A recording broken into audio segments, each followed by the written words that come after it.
আজকের ক্লাসে আমরা শিখব মেয়ের সকল ব্যবহার। তো মেয়ের সকল ব্যবহারের ক্ষেত্রে জানার আগে আমরা জানবো যে মেয়ে হচ্ছে একটি মডাল ভার্ব এবং এই মডাল ভার্বের পরে সবসময় যে ভার্ব ব্যবহার করতে হয় সেটা ভার্বের বেস ফর্ম ব্যবহার করতে হয়। তো এটা কত রকম ভাবে ব্যবহার হতে পারে তার প্রথম উদাহরণটা আছে হচ্ছে অনুমতি চাওয়া।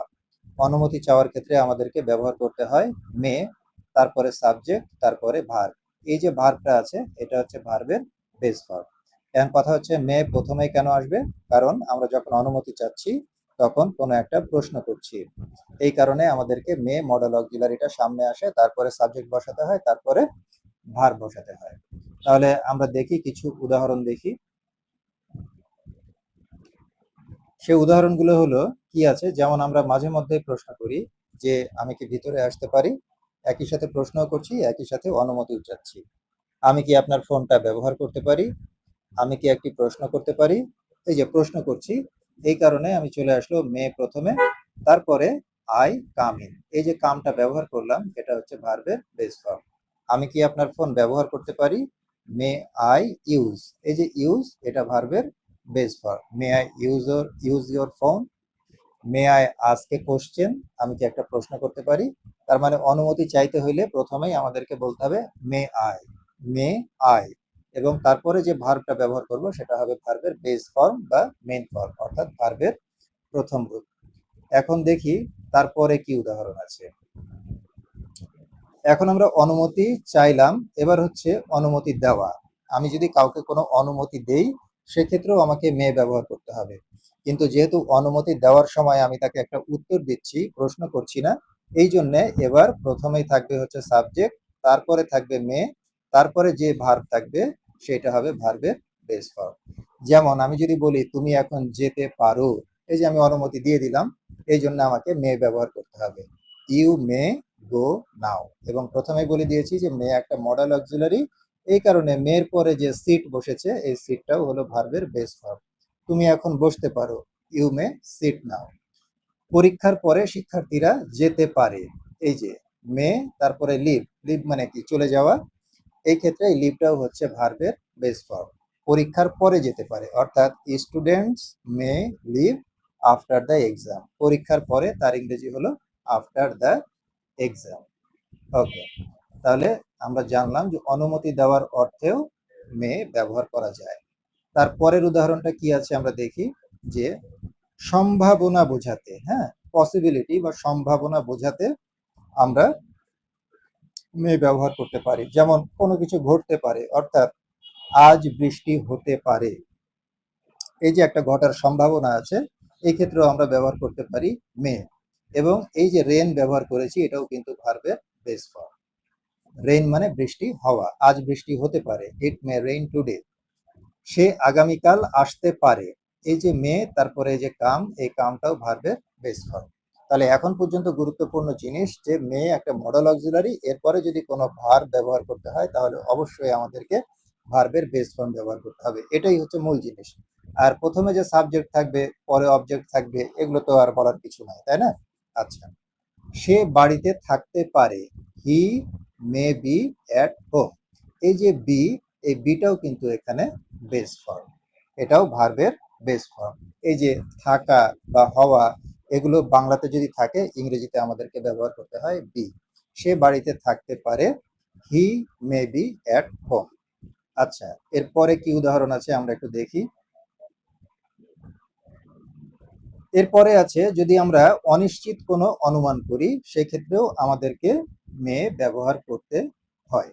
অনিশ্চিত অনুমান কেমন, যেমন আমি যদি বলি সে উত্তরটি জানতে পারে, বা আমি যদি বলি সে উত্তরটি হয়তো জানতেও পারে, বাংলাতে যখন এই ধরনের কথা বলবো তখন আমাদেরকে মে ব্যবহার করতে হবে, হি মে নো দ্য অ্যান্সার। এবং সেই একই কথা বারবার, এই যে নো এখানে ব্যবহার করা হয়েছে এটা হলো ভার্বের বেস ফর্ম।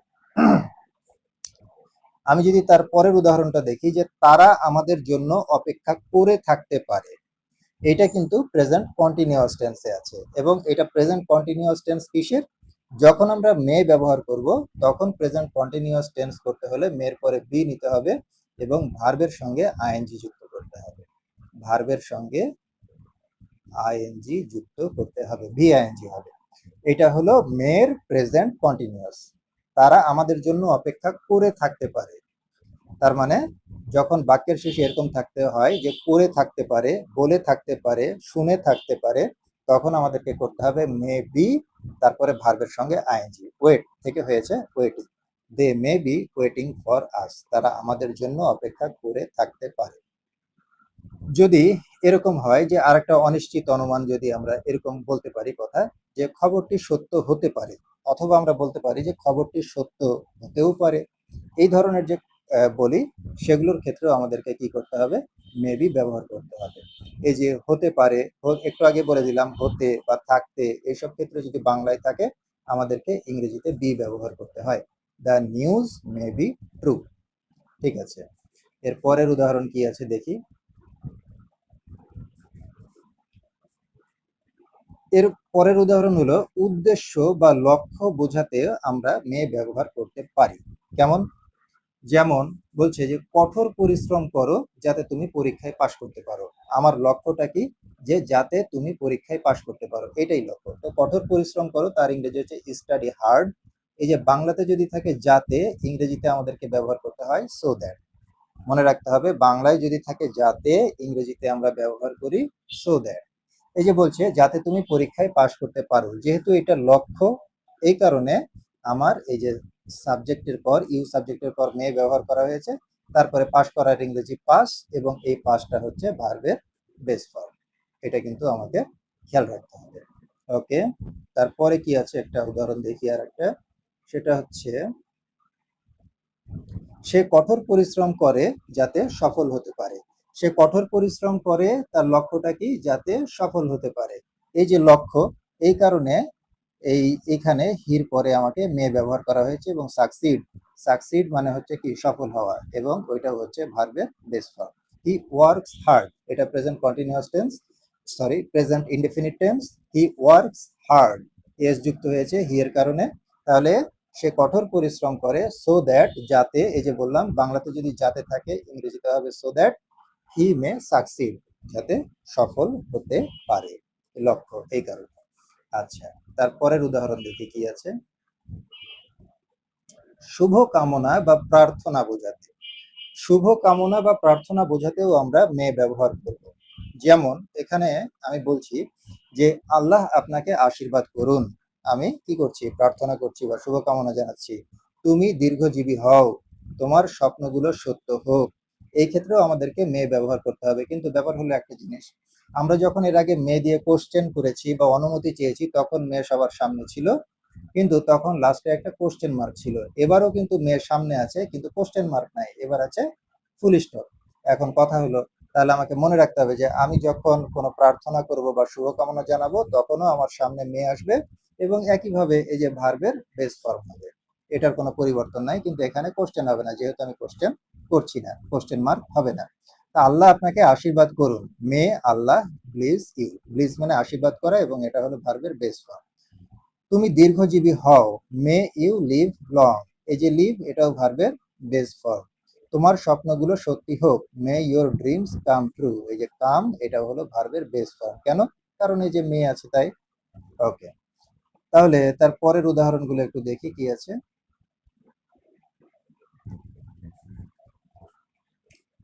এরপরে আমরা কখন মে ব্যবহার করব?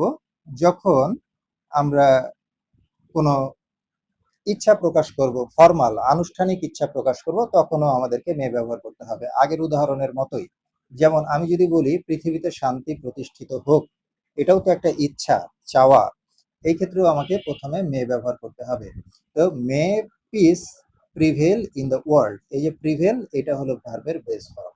প্রিভেল মানে প্রতিষ্ঠিত হোক বা বিরাজিত হোক, পৃথিবীতে শান্তি বিরাজিত হোক। এগুলো ক্ষেত্রে আমাদেরকে কি করতে হয়? May peace prevail in the world. এখানে মেন জিনিসটা হচ্ছে, যেহেতু আমি এখানে মে ব্যবহার করেছি, কেন? এই ফর্মাল উইশ, অর্থাৎ ইচ্ছা প্রকাশ করতে, এবং যেহেতু মে ব্যবহার করেছি, তাহলে আমাকে এখানে ভার্বের বেস ফর্ম ব্যবহার করতে হবে। আর পিস এখানে সাবজেক্ট। ওকে, এটাই হচ্ছে বিষয়। তোমার সাফল্য হোক, মে সাকসেস বি ইয়োর্স, এই যে বি এটাও কিন্তু ভার্বের বেস ফর্ম। এই যে যদি বাংলাতে যদি হোক, থাক, এইসব হওয়া এগুলো হয়, তাহলে ইংরেজিতে আমাদেরকে বি ব্যবহার করতে হয়। ওকে, এর পরের উদাহরণ কি আছে আমরা একটু দেখি। আচ্ছা, যদি বাংলা বাক্যে এরকম কোনো কিছু থাকে যে যদিও বা যাই হোক না কেন বা হতেও পারে, এইসব ক্ষেত্রে আমাদেরকে কি করতে হয়? আমাদেরকে মে বি ব্যবহার করতে হয় বা মের ব্যবহার করতে হয়, কিন্তু এখানে যদিও বা যাই হোক না কেন সেই ক্ষেত্রে মের পরে বি চলে আসে। কেন আসে আমরা একটু বোঝার চেষ্টা করছি। সেটা হলো, উদাহরণ এখানে যেটা আমি নিয়েছি যে সে ধনী হতে পারে কিন্তু সুখী নয়, বা এই কথাটাকে আমি এভাবেও বলতে পারি, যদিও সে ধনী কিন্তু সুখী নয়। তাইলে এই যে এই ধরনের বাক্যগুলোর ক্ষেত্রেও কিন্তু আমরা এই মে ব্যবহার করতে পারি, কিন্তু অবশ্যই মের পরে বি ব্যবহার হবে। কেন বি ব্যবহার হবে? এই যে বাংলাতে আছে হতে, সে ধনী হতে পারে বা সে ধনী হলেও কিন্তু সুখী নয়।